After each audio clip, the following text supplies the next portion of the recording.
الرحيم أعوذ بالله من الشيطان الرجيم بسم الله الرحمن الرحيم لا أقسم بهذا البلد وأنت حل بهذا البلد ووالد وما ولد لقد خلقنا الإنسان في كبد صدق الله العظيم۔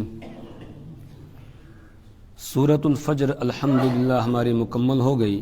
آج سورۃ البلد سے درس کا آغاز ہو رہا ہے۔ سورۃ الفجر میں اللہ تبارک و تعالی نے نافرمان انسان کی 4 خصلتیں بیان کی تھیں کہ ایک تو یہ کہ وہ یتیموں کا اکرام نہیں کرتا ہے، ان پر خرچ نہیں کرتا۔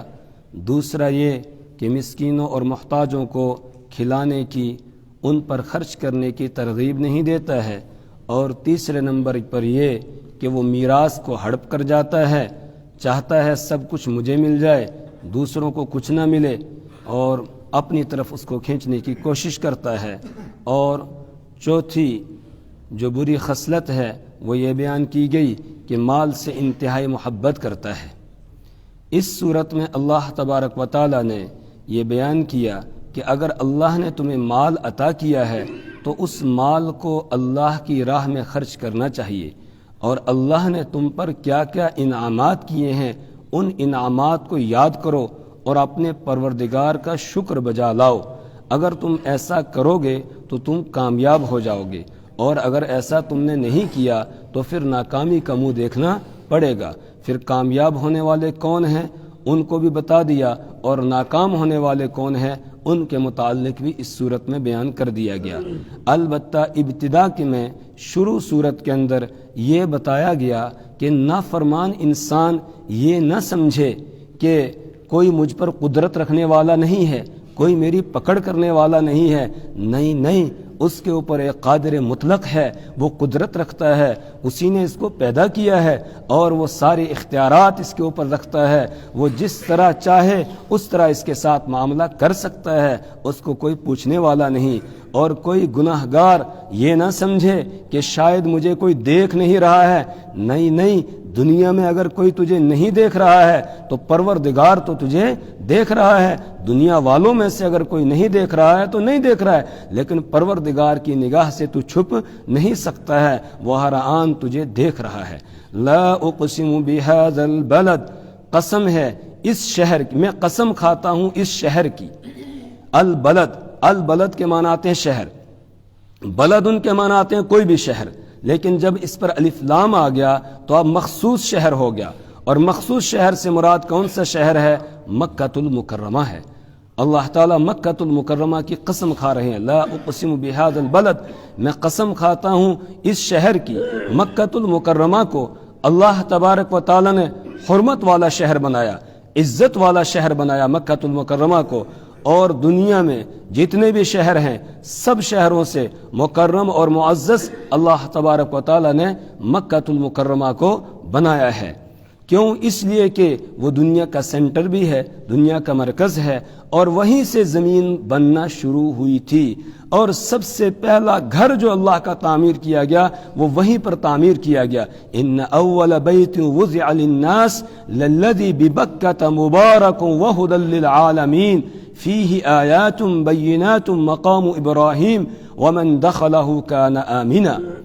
ان اول بیت وضع للناس، پہلا وہ گھر جو لوگوں کے لیے بنایا گیا اللہ کی عبادت کرنے کے لیے۔ ان اول بیت وضع للناس للذی ببکۃ، وہ گھر ہے جو بکہ یعنی مکہ المکرمہ میں ہے، مکہ کو بکہ بھی کہا جاتا ہے، جو مکہ المکرمہ میں ہے، للذی ببکۃ فیہ آیات بینات مقام، ان اول بیت وضع للناس للذی ببکۃ مبارکا، وہ برکت والا گھر ہے، وہاں اللہ کی برکتیں اور اللہ کی رحمتیں اترتی رہتی ہیں، نازل ہوتی رہتی ہیں۔ مبارکن وہدی للعالمین، اور وہ دنیا جہان والوں کے لیے سرچشمہ ہدایت ہے، وہیں سے ہدایت کا پیغام پھوٹتا ہے، پھیلتا ہے۔ وہدی للعالمین فیہ آیات بینات، اس میں اللہ کی قدرت کی واضح نشانیاں ہیں۔ فیہ آیات بینات مقام ابراہیم، اس میں مقام ابراہیم ہے، صفا اور مروہ ہے، زمزم ہے، اللہ کا گھر ہے، اسی طریقے سے منا ہے، اسی طریقے سے اور جگہیں جو وہاں پر مشاعر ہیں، یہ ساری چیزیں وہاں پر ہیں جو اللہ کی قدرت کی بڑی نشانیاں ہیں۔ فیہ آیات بینات مقام ابراہیم ومن دخلہ کان آمنا، اور اس گھر کو اللہ نے یہ عزت بخشی ہے، اس شہر کو اللہ نے یہ عزت بخشی ہے کہ جو آدمی وہاں داخل ہو گیا وہ امن میں ہے، وہ امان میں آ گیا۔ وہاں کسی کے ساتھ جھگڑا کرنا، لڑائی کرنا، کسی کے ساتھ قتال کرنا یہ درست نہیں ہے، یہاں تک کہ وہاں کے درخت کے پتے توڑنا یہ بھی درست نہیں، وہاں کی گھاس کو اکھاڑنا یہ بھی درست نہیں، درخت کے کانٹوں کو توڑنا یہ بھی درست نہیں ہے۔ جو چیز اس میں ہے وہ امن کے ساتھ ہے، اس کے ساتھ چھیڑ چھاڑ کرنے کی اجازت نہیں ہے۔ تو وہ حرمت والا شہر ہے، اس لیے اللہ نے اس شہر کی قسم کھائی۔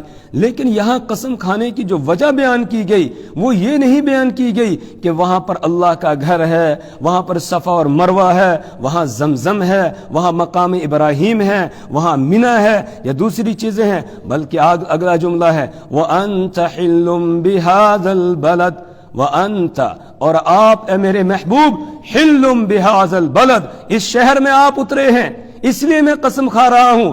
اس شہر کی قسم کیوں کھا رہا ہوں؟ اس لیے کہ آپ اس شہر میں اترے ہیں، آپ کی پیدائش یہاں پر ہوئی، آپ کی ولادت یہاں ہوئی ہے، آپ یہاں پر رہے، آپ نے بچپن یہاں گزارا، لڑکپن آپ نے یہاں پر گزارا، آپ کی جوانی یہاں پر گزری ہے، آپ یہاں پر پلے بڑے ہیں، اس لیے میں اس شہر کی قسم کھا رہا ہوں۔ رسول پاک صلی اللہ علیہ وسلم کی نسبت ہو گئی اس شہر کی طرف، اس لیے اس شہر کی حرمت میں اور عزت میں اور عظمت میں اور زیادہ اضافہ ہو گیا۔ اس لیے یہاں بتایا لا اقسم بهذا البلد، میں اس شہر کی قسم کھاتا ہوں، وانت حل بهذا البلد، اور آپ اس شہر کے اندر اترے ہیں، آپ یہاں واقع ہوئے ہیں، آپ کی پیدائش یہاں پر ہوئی، ولادت آپ کی یہاں ہوئی ہے۔ اور رسول پاک صلی اللہ علیہ وسلم کو بھی یہ شہر بہت زیادہ محبوب تھا، آپ یہاں سے نکلنا نہیں چاہتے تھے۔ جس وقت آپ کو لوگوں نے مجبور کیا نکلنے پر، آپ کے قتل کا پلان بنا لیا گیا۔ وَإِذْ يَمْكُرُ بِكَ الَّذِينَ كَفَرُوا لِيُثْبِتُوكَ أَوْ يَقْتُلُوكَ أَوْ يُخْرِجُوكَ وَيَمْكُرُونَ وَيَمْكُرُ اللَّهُ وَاللَّهُ خَيْرُ الْمَاكِرِينَ۔ اس وقت کو یاد کرو جب مشرکین اکٹھے ہو کر پلان بنا رہے تھے لیثبتوک، کہ آپ کو قید کر دیں، یا لیقتلوک، آپ کو قتل کر دیں، لیخرجوک، یا آپ کو نکال دیں، ملک بدر کر دیں، وہ تدبیریں کر رہے تھے، پلان بنا رہے تھے۔ اللہ بھی ایک پلان بنا رہا تھا۔ اللہ نے اپنے پیارے حبیب صلی اللہ علیہ وسلم کو مطلع کر دیا کہ آج آپ اپنے گھر میں رات نہیں گزاریں گے، اس لیے کہ پلان آپ کے قتل کا بن گیا ہے۔ اس کے بعد آپ صلی اللہ علیہ وسلم نکلتے ہیں، اور رات کے وقت میں آپ نکلے، اور پھر اس مقام پر جب پہنچے جہاں سے آخری نظر بیت اللہ پر پڑتی تھی، آپ نے مڑ کر کعبہ شریف کی طرف دیکھا، اور اس کے بعد مکہ کی سرزمین کو خطاب کرتے ہوئے فرمایا یا ارض مکہ انک حب البلاد الی، اے مکہ کی سرزمین تو مجھے سب سے زیادہ محبوب تھی، پیاری تھی، میں تو اس سے کبھی جدا نہیں ہوتا، لیکن آج یہاں کے رہنے والوں نے مجھے نکلنے پر مجبور کر دیا ہے۔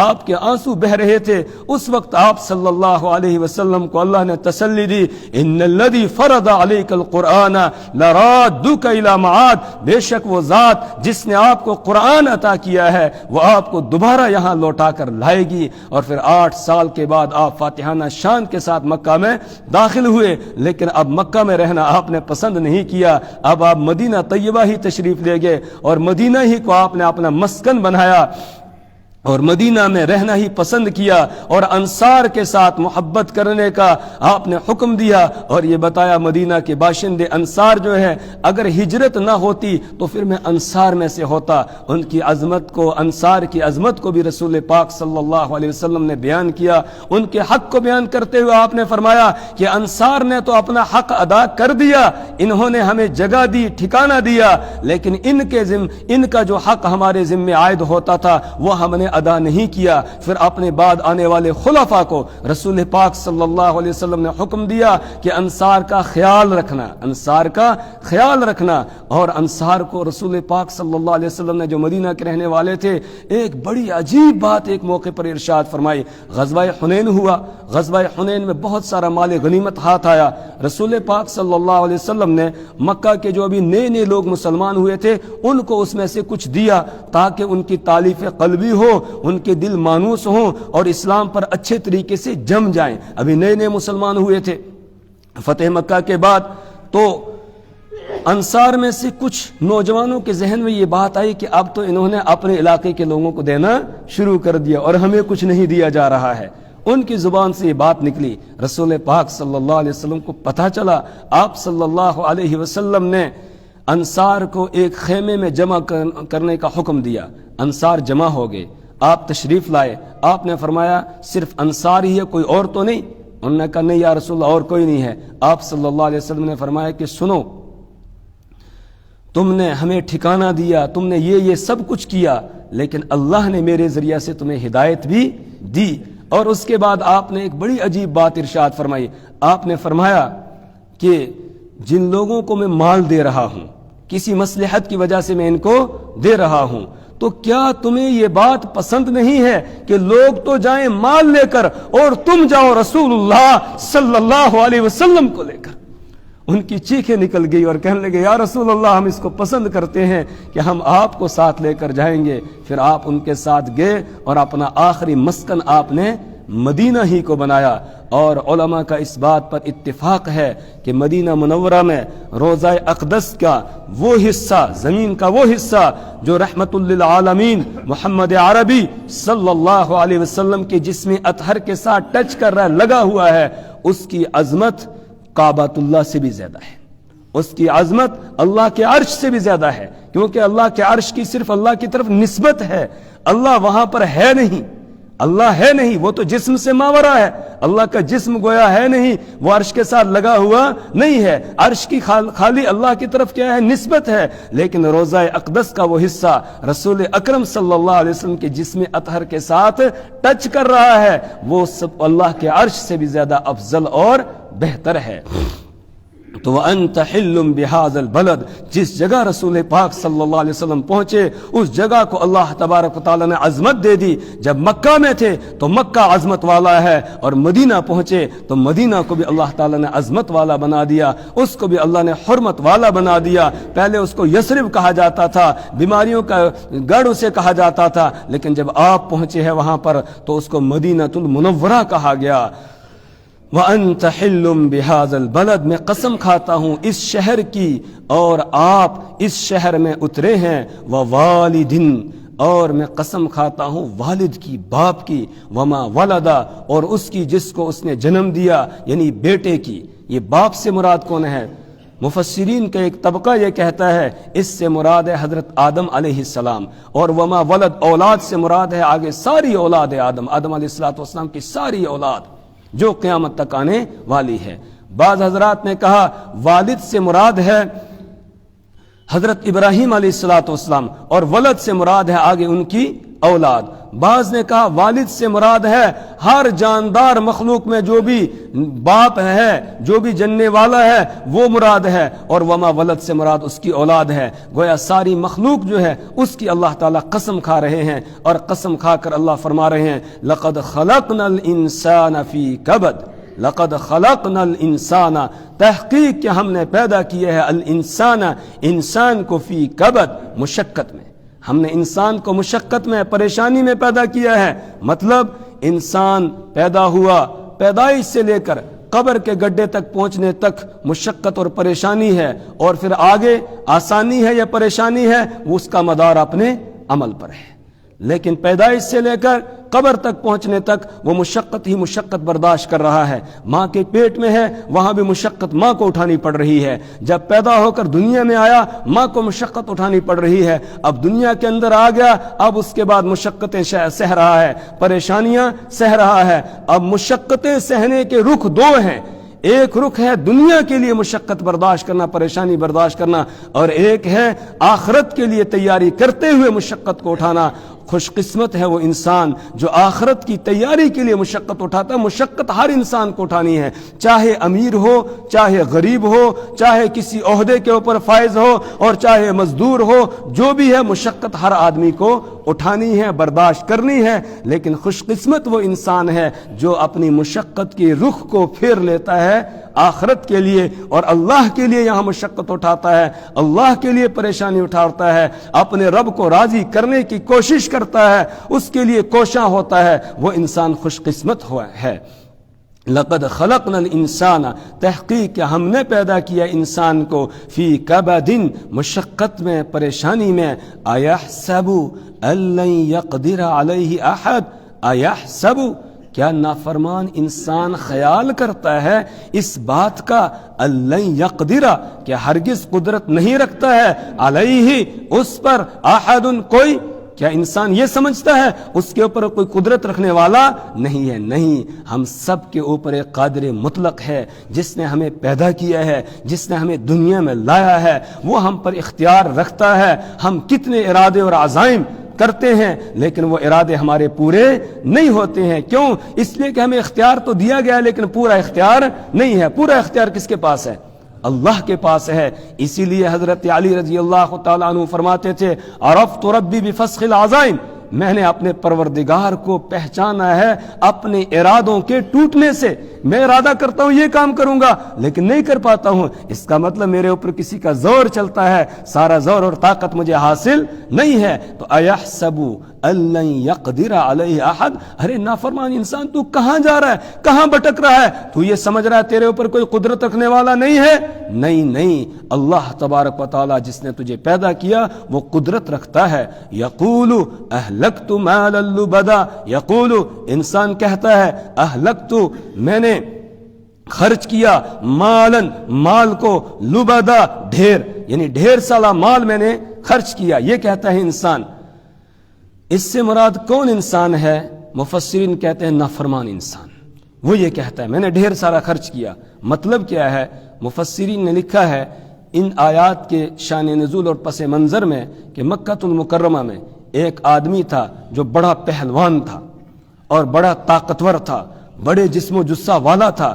اگر اونٹ کے چمڑے کے اوپر وہ کھڑا ہو جاتا تھا تو 10-20 آدمی کھینچتے تھے چمڑے کو، چمڑا پھٹ جاتا تھا لیکن اس کو ہٹا نہیں سکتے تھے. اتنے طاقت والا اور اتنے وزن والا وہ آدمی تھا. وہ کیا کرتا تھا؟ مسلمانوں کی اور اسلام کی اور رسول پاک صلی اللہ علیہ وسلم کی مخالفت کرتا، اور مالدار بھی تھا. اس کو پتہ چلتا کہ فلاں آدمی اسلام کی طرف مائل ہو رہا ہے، اس کے پاس جاتا، اس کو مال دیتا، پیسے دیتا اور اس کو روکتا تھا. تو اللہ نے مال دیا لیکن مال کو کہاں خرچ کر رہا ہے؟ اللہ کی نافرمانی میں خرچ کر رہا ہے، اللہ کی نافرمانی میں خرچ کر رہا ہے. اور پھر کہتا تھا میں نے اتنا مال خرچ کیا، دیکھو. آگے مکہ کے دوسرے سرداروں کو بتاتا، اپنا کارنامہ شمار کرتا تھا. تو اللہ فرما رہے یقول، وہ کہتا ہے اہلکت، میں نے خرچ کیا، ہلاک کیا، مالن، مال کو، لبدا، ڈھیر، یعنی ڈھیر سالہ مال میں نے دے دیا، خرچ کیا ہے. یہ کہتا ہے ایحسب، کیا وہ سمجھتا ہے، وہ خیال کرتا ہے، الم یراہ احد، الم، کہ الم یرا، نہیں دیکھ رہا ہو اس کو، احد، کوئی. وہ یہ سمجھتا ہے کوئی اسے دیکھ نہیں رہا ہے، اسے دیکھ رہا ہے پروردگار. اللہ دیکھ رہا ہے کون کیا کر رہا ہے، سب اللہ کی نگاہ میں ہے، اللہ کی نظر میں ہے. صرف یہ اسی انسان کی بات نہیں، مجھے اور آپ کو بھی کہا جا رہا ہے، ہر گناہگار انسان کو کہا جا رہا ہے جو گناہ کی طرف جا رہا ہو، جس وقت گناہ کا ارادہ کرے فوراً سمجھے، چاہے مجھے چاچا دیکھ رہا ہے نہیں دیکھ رہا ہے، ماموں دیکھ رہا ہے نہیں دیکھ رہا ہے، بھائی دیکھ رہا ہے نہیں دیکھ رہا ہے، باپ دیکھ رہا ہے نہیں دیکھ رہا ہے، میرا استاد مجھے دیکھ رہا ہے نہیں دیکھ رہا ہے، میرا مرشد، میرا پیر مجھے دیکھ رہا ہے کہ نہیں دیکھ رہا ہے، لیکن میرا اللہ مجھے دیکھ رہا ہے. میں اس کی نگاہ سے غائب نہیں ہو سکتا ہوں، میں اس سے چھپ نہیں سکتا ہوں. اور کل مجھے اپنے پروردگار کے دربار میں حاضر ہونا ہے اور حاضر ہو کر اپنی زندگی کے ایک ایک لمحے کا مجھے حساب دینا ہے. ایحسب، کیا وہ خیال کرتا ہے، الم یرہ احد، کہ نہیں دیکھ رہا ہے اس کو کوئی. الم نجعل لہ عینین، او انسان تو کس غفلت میں پڑا ہوا ہے، تو ذرا غور کر، تو خود دیکھتا ہے نا، تو تیری یہ آنکھ کس نے بنائی ہے؟ جس اللہ نے تجھے یہ دیکھنے کے لیے آنکھ دی ہے، اور یہ آنکھ کا دیکھنے کا نظام اس نے تجھے عطا کیا ہے، تو کیا وہ پروردگار سب کو نہیں دیکھے گا؟ اس سے کوئی چھپ سکتا ہے؟ نہیں، اس سے کوئی چھپ نہیں سکتا ہے۔ الم نجعل لہ عینین، کیا نہیں بنایا، کیا لم نجعل نہیں بنایا ہم نے لہو اس کے لیے عینین دو آنکھوں کو؟ کیا ہم نے اس کو دو آنکھیں نہیں دی؟ انسان کو دو آنکھیں، یہ کہا جا رہا ہے انسان کو اللہ کی نعمتوں کو یاد کرو، ذرا آنکھ کی نعمت ہے اس پر غور و فکر کرو، اللہ نے کتنی بڑی نعمت تمہیں آنکھ کی دی ہوئی ہے، اور پھر اس کا نظام دیکھو، سسٹم دیکھو کہ کتنے اللہ نے اس میں دیکھنے کی صلاحیت رکھی، اور پھر اس کے اوپر جو یہ پلک ہے، پلک جھبکتی ہے، اس کے اوپر بالوں کی یہ ایک جلدی سی اللہ تعالیٰ نے بالوں کی لائن ایک لگا دی، اس کے اوپر یہ بھویں بنا دی جس میں خوبصورتی بھی ہے، اور خوبصورتی کے ساتھ ساتھ اس کا اپنا ایک کام ہے، کوئی چیز آنکھ کو نقصان پہنچانے والی آ رہی ہو، ایٹومیٹک طریقے پر ایک دم آنکھ خود بخود جھپک جاتی، بند ہو جاتی ہے۔ یہ نظام کس نے بنایا ہے؟ اللہ نے بنایا ہے۔ اگر کسی کی آنکھ حرکت کرنا بند کر دے پھر بتاؤ جی سکتا ہے وہ؟ جی کتنی مشکل ہو جائے گی۔ یہ پروردگار ہے، رات کو ہم سب سوتے ہیں آنکھ بند ہو گئی، اور صبح کو اٹھتے ہیں آنکھ کھل گئی، اور دیکھنے کی اس نے طاقت رکھی ہے۔ آنکھوں والوں کو چاہیے وہ ان سے پوچھیں جن کو دیکھنے کی قدرت نہیں ہے، جو نابینا ہے، کہ یہ کتنی بڑی نعمت ہے جو پروردگار نے ہمیں عطا کی ہے۔ کبھی اس کا شکر ادا کیا؟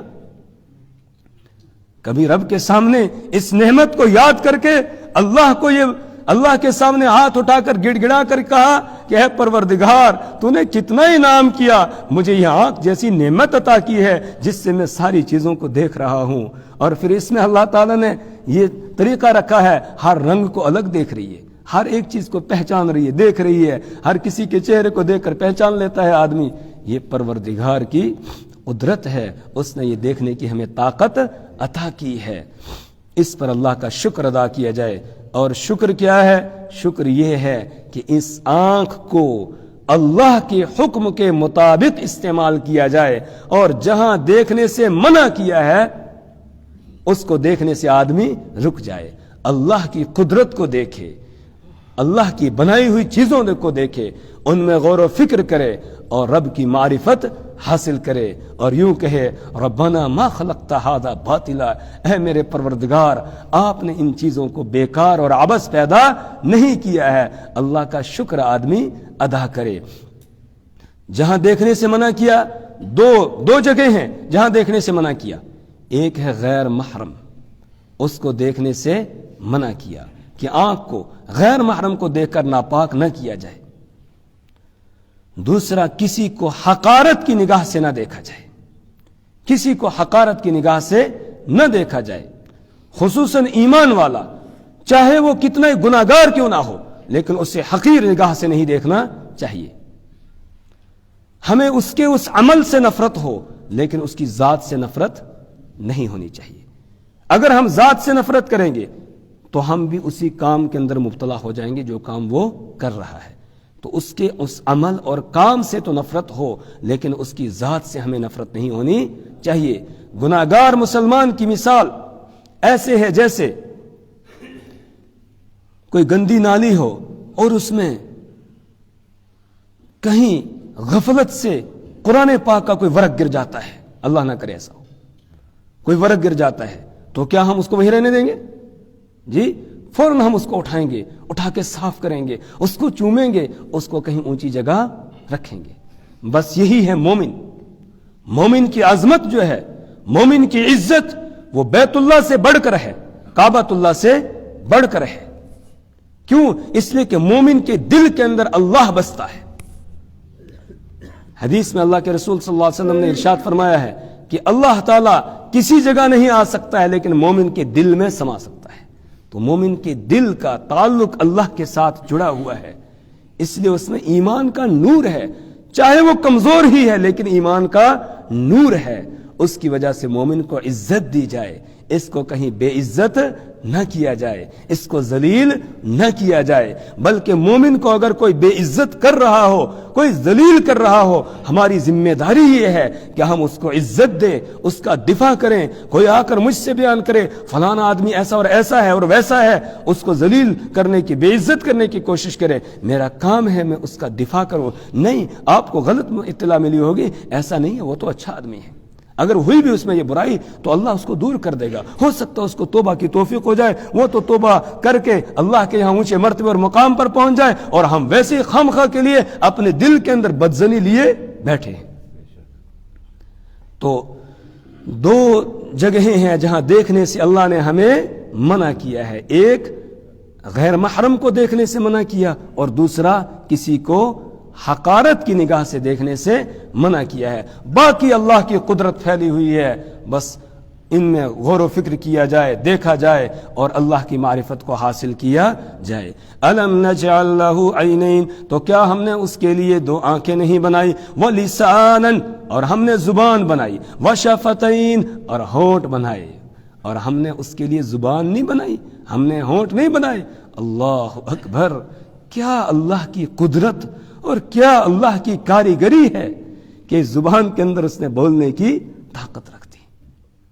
ایک دم مضمون ہمارے ذہن میں آتا ہے، دل میں آتا ہے، دماغ میں گھومتا ہے، فوراً زبان اس کو الفاظ کا جامہ پہنا کر اور باہر لے آتی ہے، اور اپنی بات ہم دوسرے تک پہنچا دیتے ہیں، کہتے ہیں۔ یہ تو بولنے کی طاقت۔ اس کے علاوہ زبان کے کتنے فوائد ہیں۔ بغیر زبان کے کھانا کھا سکتے ہیں؟ کوئی چیز نیچے اتار سکتے ہیں؟ نہیں اتار سکتے ہیں۔ اور پھر اللہ نے اس زبان کی نعمت کی طرف ہمیں متوجہ کیا کہ اس کو ٹھیک استعمال کرنا، یہ اللہ کی بہت بڑی نعمت ہے زبان، اس کو ٹھیک استعمال کرنا، غلط استعمال نہ کرنا، نیکی کے کاموں میں اس کو استعمال کرنا، گناہ کے کام میں اس کو استعمال نہ کرنا، زبان کی حفاظت کرنا۔ اس لیے اللہ نے اس گوشت کے لوتھڑے کو 32 دانتوں کے اندر رکھا ہے کہ بولنے سے پہلے 32 مرتبہ سوچو کہ یہ بات مجھے بولنی ہے یا نہیں بولنی ہے۔ بولنے سے پہلے سوچو کہ یہ بولوں یا نہ بولوں۔ تو 32 دانتوں کے اندر اللہ تعالیٰ نے زبان کو رکھ دیا، اور پھر نظام ایسا بنایا ہے، زبان دانت سب چیزوں کو کاٹتے ہیں، زبان کو کاٹتے ہیں؟ نہیں کاٹتے ہیں۔ یہ میرا پروردگار ہے، اللہ اکبر، کتنا کاریگر ہے وہ، کس طریقے سے اس نے یہ زبان کی نعمت ہمیں عطا کی ہے۔ اور اللہ کے رسول صلی اللہ علیہ وسلم نے ارشاد فرمایا، جو آدمی میرے لیے 2 چیزوں کی ضمانت دے جو مجھے 2 چیزوں کی ضمانت دے دے گا، میں اس کے لیے جنت کا ضامن ہوں۔ ایک ما بین لحییہ، اس چیز کی ضمانت دے دے جو 2 جبڑوں کے بیچ میں ہے، وہ کیا ہے؟ زبان ہے۔ اور وما بین رجلیہ، اور دوسری وہ کہ جو 2 ٹانگوں کے درمیان، یعنی شرمگاہ انسان کی، کہ ان 2 چیزوں کی ضمانت دے دے، ان کو صحیح استعمال کرے گا، غلط استعمال نہیں کرے گا، تو میں اس کے لیے جنت کا ضامن ہوں۔